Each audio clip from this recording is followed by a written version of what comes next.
Hey everybody, it's Joe from greenlightsound.com, and today we've got another tip courtesy of Michael Brauer. This one is a parallel processing tool for giving guitars some width. This is based upon an old hardware unit he used to use. He calls this the Edison guitar widener, but it's now done in the box by him with this plugin, the BrainWorks BX Digital V3. So let's dive right into the settings on this plugin to see what's happening. First of all, the way this plugin is set up, if you're not familiar with it, you've got a mono section, the mid signal here, and a stereo section for the side signal here where you can EQ both separately. You've got a middle section with some gain, width, panning controls, a few extra controls on this middle strip here, and then some metering down at the bottom. First thing you want to know about setting up the plugin for the Edison guitar widener is that the mono section is not being used at all. And you can see that right here on the EQ, it's just a flat line.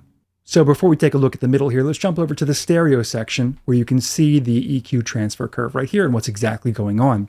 First, on the first band, we've got a plus 3.4 dB boost. The EQ is set all the way to shelf at 115 Hertz. That's what's happening right down here. This little bump you see in the lower or low mids is this 3.8 dB boost with a Q of 3.2 at 244 Hertz.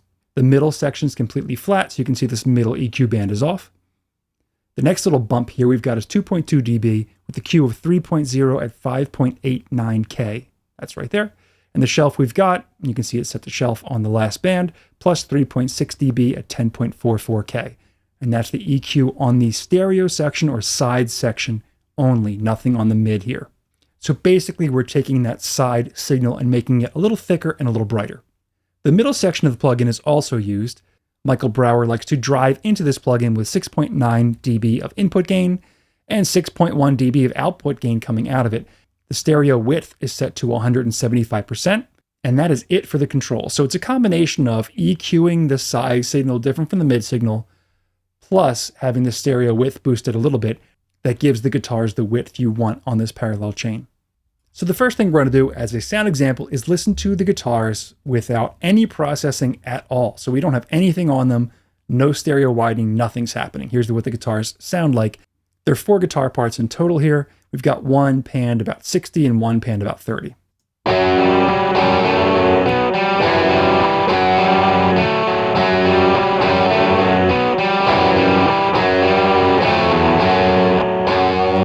You get the idea. So now I'm going to unmute this parallel channel and I'll ride that fader up as it plays.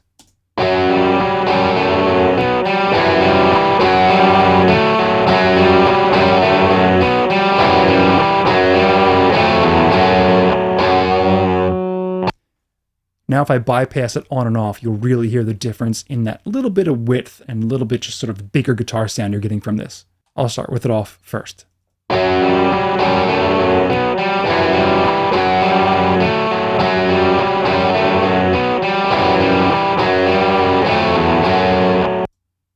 One more time, off first.